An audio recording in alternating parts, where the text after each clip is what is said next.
Hello friends, मेरे channel my notes पर आप सभी का स्वागत है। अगर आप बीएचयू में बीएड का एंट्रेंस देने वाले हैं, ह्यूमैनिटी साइंस, सोशल साइंस से, या फिर बीकॉम का या फिर एमकॉम का एंट्रेंस देने वाले हैं, तो इस वीडियो को पूरा देखिएगा ताकि एंट्रेंस में कॉमर्स से रिलेटेड कोई क्वेश्चन आए तो आपसे छूटे ना। चलिए वीडियो शुरू करते हैं। पहला क्वेश्चन, वाणिज्य में सम्मिलित है, यानी कि कॉमर्स में क्या क्या चीजें शामिल होती हैं। वस्तुओं का क्रय विक्रय, व्यवसाय एवं उद्योग, केवल व्यवसाय, व्यापार एवं व्यापार की सहायक क्रियाएं। तो वाणिज्य में शामिल होता है व्यापार और व्यापार की सहायक क्रियाएं। व्यापार नॉर्मली सबको जानता है कि जो दुकानदार खरीद बिक्री करते हैं वही व्यापार होता है, और व्यापार की सहायक क्रियाएं वही होता है जो व्यापार में हेल्प करते हैं, जैसे कि ट्रांसपोर्ट होता है, एडवर्टाइजमेंट होता है, ये सभी चीज़ें हेल्प करती हैं। तो ये सभी व्यापार की सहायक क्रियाएं हैं।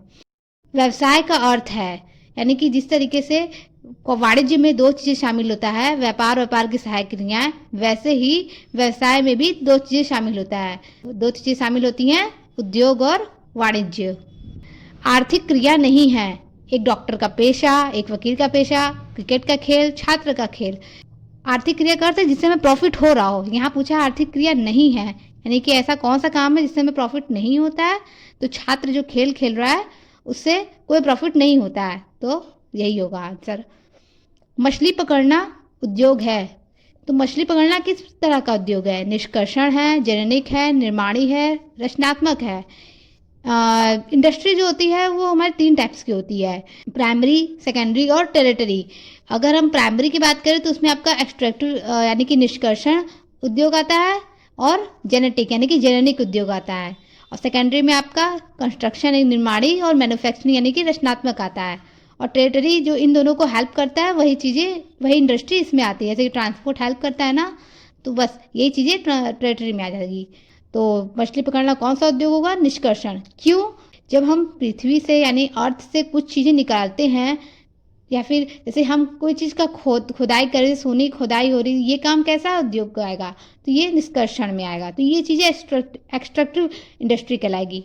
और जो जननिक उद्योग है, जैसे कि मछली पालन हुआ, पशुपालन हुआ, ये सभी चीज़ें होता है जननिक में आ जाएगा। और निर्माणी और रचनात्मक जो निर्माण कार्य में लगे होते हैं, जैसे बिल्डिंग बनाने का उद्योग हुआ तो उसमें आ जाएगा। और रचनात्मक, कोई नई चीज़ की रचना करना, रचनात्मक में आ जाएगा। कौन निष्कर्षण उद्योग है? अब ये बताओ कौन सा है निष्कर्षण उद्योग? पशुपालन, वृक्षारोपण, शिकार खेलना, आटा मिल। तो निष्कर्षण उद्योग इसमें से कौन सा है?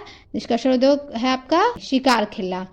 ई कॉमर्स का अर्थ है, यानी कि जो ई कॉमर्स है, इसमें ई का अर्थ क्या है? इलेक्ट्रॉनिक है, इकोनॉमिक कॉमर्स है, इलेक्ट्रॉनिक कॉमर्स है, इंजीनियरिंग कॉमर्स, इलेक्ट्रिफाइड कॉमर्स।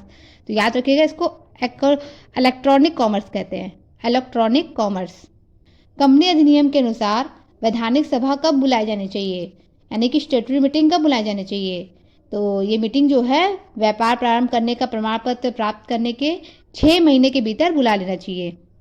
कौन सी विशेषता साझेदारी फर्म की नहीं है? शाश्वत उत्तराधिकार, असीमित दायित्व, समझौते द्वारा निर्मित, स्वैच्छिक पंजीकरण।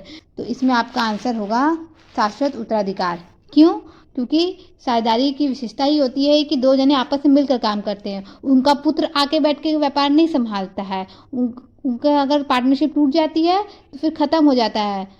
और असीमित दायित्व इसकी विशेषता है क्योंकि साझेदारों को अपना दायित्व निभाने के लिए अपने घर से पैसा देना पड़ता है, अगर वह ऋण अगर लिया है तो चुका नहीं पा रहा हो। तो कंपनी का नाम परिवर्तित हो सकता है साधारण प्रस्ताव के द्वारा, विशेष प्रस्ताव एवं कंपनी लॉ बोर्ड की अनुमति के द्वारा, केंद्र सरकार के अनुमोदन द्वारा, विशेष प्रस्ताव व सरकार के अनुमोदन द्वारा। तो ये हो सकता है आपका केंद्र सरकार के अनुमोदन द्वारा। पार्षद सीमा नियम, जिसे हम मेमोरेंडम ऑफ एसोसिएशन भी कहते हैं, में शामिल नहीं है। तो ये बात याद रहिएगा, इसमें 6 क्लॉज आते हैं और उसमें से एक क्लॉज नहीं देगा आपको और पूछ लेगा कि कौन सा क्लॉज सही नहीं शामिल नहीं होता है। तो यहाँ पे ऑब्जेक्टिव क्लॉज, न्याय वाक्यांश, नाम वाक्यांश नेम क्लॉज, दायित्व वाक्यांश लाइबिलिटी क्लॉज, और 2 और होते हैं आपका ऑफिस रजिस्टर्ड ऑफिस क्लॉज होता है और एक लाइबिलिटी क्लॉज होता है। अरे लाइबिलिटी क्लॉज कह रहे हैं, कैपिटल क्लॉज होता है, कैपिटल क्लॉज होता है। तो इसमें जो है आपका न्याय वाक्यांश जो है गलत है, ये शामिल नहीं होता है। साझेदारी का पंजीकरण है, यानी कि जो साझेदार है उसे अपना जब दो साझेदार आपस में मिलते हैं काम करने के लिए तो उन्हें अपना रजिस्ट्रेशन करवाना जरूरी होता है कि नहीं होता है? बताइए। ऐच्छिक है साझेदारी, ऐच्छिक मतलब वो अपनी इच्छा पर है कि कराएं ना कराएं, उनकी मर्जी। साझेदारी अधिनियम में अनिवार्य, भारतीय आयकर अधिनियम में अनिवार्य, सोसाइटी एक्ट के अंतर्गत अनिवार्य। तो साझेदारी का पंजीकरण कराना ऐच्छिक है, जरूरी नहीं कि जाके पंजीकरण कराएं। कंपनी का चार्टर होता है, तो कंपनी जब कोई व्यक्ति अपना कंपनी बनाता है उसे 3 तरह की फाइल बनानी होती है, memorandum of association, article of association और प्रोस्पेक्टस। हिंदी में इसको कहते हैं पार्षद सीमानियम, पार्षद अंतर्नियम और प्रविवरण।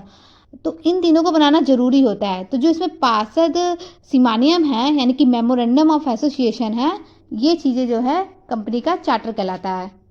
याद रखिएगा, यही चीज़ कंपनी का चार्टर होता है।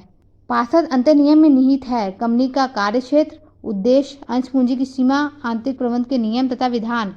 इसमें सिर्फ और सिर्फ आंतरिक प्रबंध के नियम और विधान यानी कि कंपनी अपना व्यापार कैसे चलाएगी, इसमें जो नियम कानून होगा ये शामिल होगा। इसमें व्यवसाय संगठन के स्वरूप के निर्धारण के लिए कौन सा तत्व महत्वपूर्ण है? व्यवसाय का प्रकार, व्यवसाय का आकार, वित्तीय आवश्यकता, व्यवसाय का कार्य क्षेत्र। यानी कि किसी भी संगठन का स्वरूप यानी कि एक अकेला व्यक्ति संभाले कि 2 व्यक्ति आपस में मिलकर संभाले कि कंपनी संभाले, उसके लिए कौन सा तत्व महत्वपूर्ण है, कौन सा फीचर जरूरी होता है? तो वित्तीय आवश्यकता यानी कि अगर पैसा होगा उस हिसाब से तय होता है कि कैसा रूप हो। व्यवसाय संगठन का प्राचीनतम स्वरूप है साझेदारी, एकल स्वामित्व, संयुक्त पूंजी कंपनी, सहकारी संगठन। यानी कि इसमें से कौन सा सबसे पुराना स्वरूप है? तो जो सोल प्रोप्राइटर है यानी कि अकेले व्यापार चलाने की प्रथा जो है, ये बहुत ही प्राचीनतम स्वरूप है यानी कि एकल स्वामित्व। साझेदारी समझौता कैसा होना चाहिए? मौखिक होना चाहिए, लिखित होना चाहिए, मौखिक या लिखित होना चाहिए, स्टाम्प पेपर पर लिखित होना चाहिए। जब पार्टनरशिप आपस में कॉन्ट्रैक्ट कर रहे हो तो ये मौखिक या लिखित दोनों हो सकता है। निजी सीमित कंपनी अपना व्यापार प्रारंभ कर सकती है यानी कि प्राइवेट लिमिटेड कंपनी अपना व्यापार प्रारंभ कर सकती है पंजीकरण का प्रमाण पत्र प्राप्त करने के बाद, पंजीकरण का प्रमाण पत्र प्राप्त किए बिना, व्यापार प्रारंभ का प्रमाण पत्र प्राप्त करने के बाद, दोनों प्रमाण पत्र प्राप्त करने के बाद। तो जो प्राइवेट लिमिटेड कंपनी होती है वह अपना व्यापार पंजीकरण प्राप्त करने के बाद कर सकती है। लेकिन एक सार्वजनिक कंपनी यानी कि एक पब्लिक कंपनी, सरकारी कंपनी अपना व्यापार पंजीकरण का प्रमाण पत्र प्राप्त करने के बाद शुरू नहीं कर सकती। उसे व्यापार प्रारंभ करने का प्रमाण पत्र प्राप्त करना ही होगा, उसके बाद ही वह शुरू कर सकती है।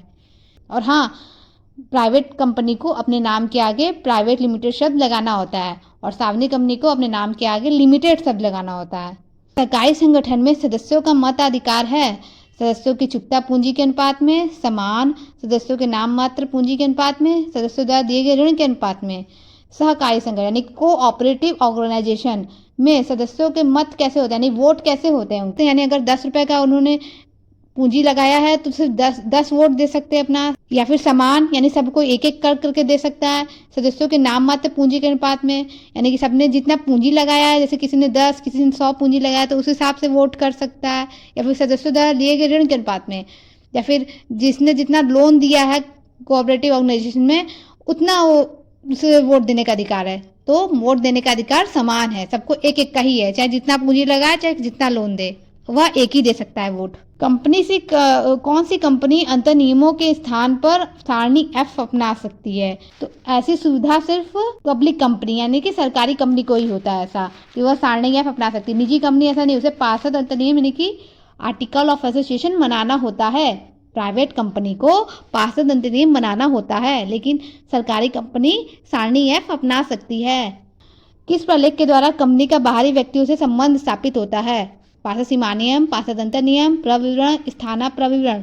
तो ये जो पार्षद सीमा नियम है यानी कि मेमोरेंडम ऑफ एसोसिएशन है, ये बाहरी व्यक्तियों से संबंध स्थापित करता है। बीएचयू की बीएड से रिलेटेड और भी क्वेश्चन सॉल्व करने के लिए मेरे चैनल को सब्सक्राइब कर लीजिए और बेल आइकन को प्रेस कर दीजिए ताकि कोई भी अगर वीडियो डाले तो नोटिफिकेशन आपको पहुंच जाए। वीडियो देखने के लिए थैंक यू।